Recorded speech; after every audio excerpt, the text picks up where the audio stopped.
Integrals के इस video में हम एक्सरसाइज 7.5 का क्वेश्चन नंबर 12 सॉल्व करेंगे। तो आइए सॉल्व करते हैं क्वेश्चन नंबर 12। क्वेश्चन नंबर 12 का जो रेशनल फंक्शन है वो कुछ इस प्रकार है, x³ plus x plus 1 whole upon x square minus 1। इस रेशनल फंक्शन में हम ये देख रहे हैं कि इसका जो न्यूमरेटर है वो पावर 3 है, पावर 3 वाला पॉलिनोमियल है, यानी क्यूबिक पॉलिनोमियल है, और जो डिनोमिनेटर है वो पावर 2 वाला पॉलिनोमियल है।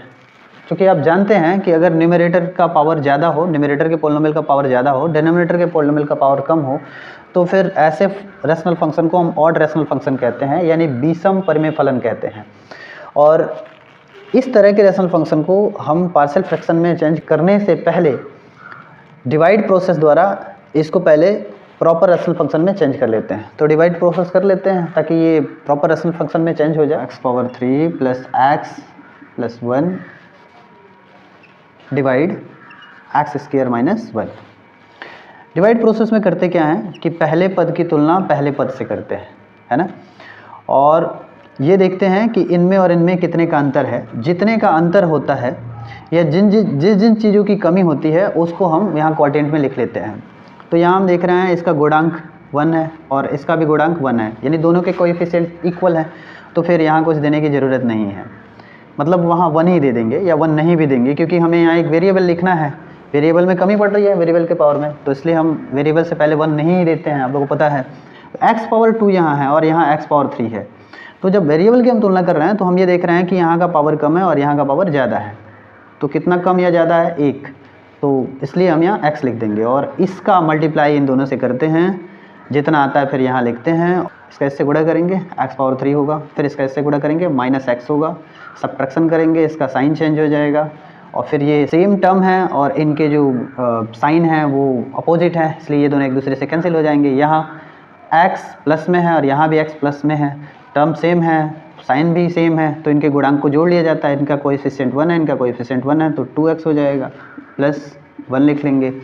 फिर इसका ऐसे कंपेयर करेंगे, हम ये देख रहे हैं कंपेयर करने में कि x पावर 2 है, यहाँ x पावर कितना है? 1 है ना, तो इसका पावर ज़्यादा है, इसका पावर कम है, तो जो डिवाइड प्रोसेस है उसको यहीं रोक देते हैं और इसको रिमाइंडर लिख लेते हैं और इसको क्वोटिएंट लिख लेते हैं। अब इस फंक्शन को इस डिवाइड प्रोसेस के द्वारा प्रॉपर रेशनल फंक्शन में कैसे लिखते हैं या प्रॉपर रेशनल फंक्शन में कैसे लिखते हैं वो देख लीजिए।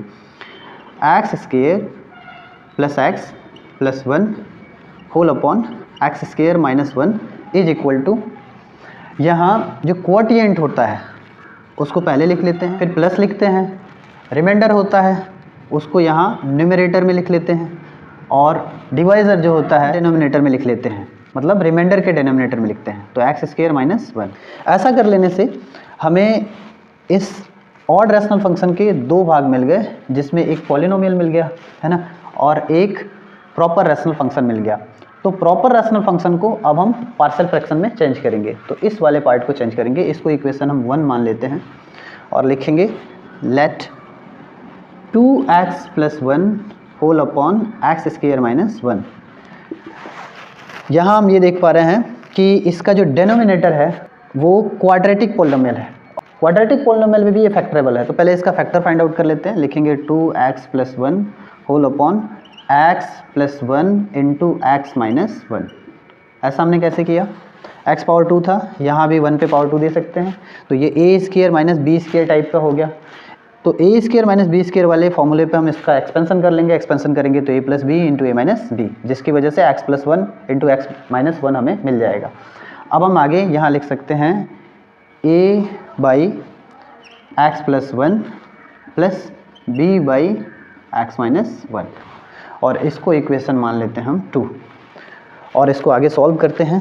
लिखेंगे 2x plus 1 whole upon x square minus 1 is equal to, इसको सॉल्व करेंगे, इसको ऐसे ही छोड़ देंगे, राइट हैंड साइड और लेफ्ट हैंड साइड को, मिडिल टर्म को ऐसे ही छोड़ देंगे। इन दोनों का मल्टीप्लाई करते हैं, x minus 1 into x plus 1 हो जाएगा। दोनों के कोई कॉमन फैक्टर ना होने की वजह से हम एलसीएम की जगह इनका दोनों का मल्टीप्लाई कर लेते हैं और फिर क्रॉस मल्टीप्लाई कर लेते हैं। तो इसका इससे मल्टीप्लाई करेंगे और इसका इससे मल्टीप्लाई करेंगे। ऐसा करने से मिलेगा हमें a into x minus 1 plus b into x plus 1। अब इसको आगे सॉल्व करेंगे तो मिल जाएगा ax माइनस a, प्लस है तो प्लस bx और प्लस बी होल अपॉन, यहाँ इन दोनों को मल्टीप्लाई कर लेंगे तो ये हो जाएगा एक्स स्क्वायर माइनस 1 स्क्वायर, ए माइनस बी इंटू ए प्लस बी। तो यहाँ 1 पावर 2 हम 1 के रूप में लिख लेते हैं। अब चूंकि दोनों पक्षों के जो डिनोमिनेटर है वो इक्वल हैं तो डिनोमिनेटर से डिनोमिनेटर कैंसिल हो जाएगा और यहाँ हम लिख सकते हैं 2x plus 1 is equal to, यहाँ हम x वाले टर्म को एक साथ कर लेंगे, कांस्टेंट वाले को एक साथ कर लेंगे और यहाँ जब x वाले टर्म को एक साथ करेंगे दोनों में से x कॉमन कर लेंगे तो यहाँ मिल जाएगा हमें a plus b into x और यहाँ इनको एक साथ रखेंगे तो माइनस a और प्लस b मिलेगा। अब हम दोनों पक्षों के सेम पावर वाले वेरिएबल के कोएफिशिएंट से तुलना कर लेंगे, कंपेयर कर लेंगे तो लिखेंगे on comparing by coefficient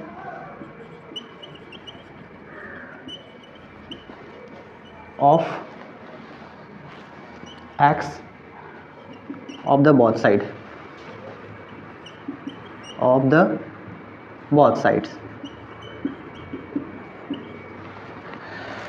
x power 1, यहाँ भी x पावर 1 है, x पावर 1 का कोएफिशिएंट 2 है, यहाँ x पावर 1 का कोएफिशिएंट a प्लस बी है तो a प्लस बी इक्वल हो जाएगा 2 के। अब कांस्टेंट यहाँ 1 है, इस पक्ष का कांस्टेंट है माइनस a प्लस बी तो यहाँ लिखेंगे minus a plus b is equal to 1। यहाँ चाहें तो लिख सकते हैं on comparing by constant of the both side, दोनों पक्षों के अचर पदों की तुलना करने पर तो हमें ये वाला मिल जाएगा। ठीक है, अब इन दोनों इक्वेशन को सॉल्व करेंगे, तो हमें मिल जाएगा a is equal to half and b is equal to 3/2। अब इन दोनों वैल्यूज़ को हम इक्वेशन 2 में रखेंगे। On putting a is equal to half and b is equal to 3/2 into equation 2 we get a और b के मान समीकरण 2 में रखने पर हमें प्राप्त होता है 2x plus 1 whole upon x square minus 1 is equal to half by x plus 1 plus 3/2 by x minus 1। अब इसको इक्वेशन हम 3 मान लेते हैं, इक्वेशन 3, और इक्वेशन 3 का जो वैल्यू है इक्वेशन 1 में पुट करना है हमें तो लिखेंगे from equation 1 and equation 3 we obtain,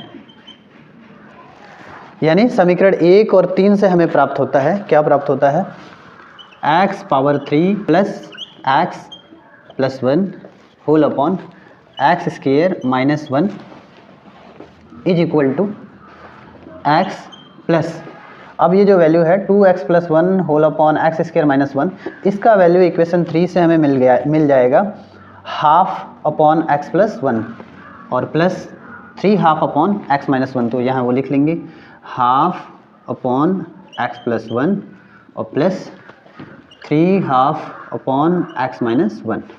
अब इस इक्वेशन के दोनों पक्षों का इंटीग्रल x के रिस्पेक्ट में ले लेंगे तो लिखेंगे on taking integrals with respect to x of the both side. ठीक है, यहाँ इंटीग्रल लेने पर हो जाएगा x power 3 integral of x power 3 plus x plus 1 whole upon x square minus 1 with respect to x is equal to, यहाँ तीनों term का अलग अलग ले लेंगे, integral of x with respect to x plus integral of half upon x plus 1 with respect to x और plus integral of 3/2 upon x minus 1 with respect to x।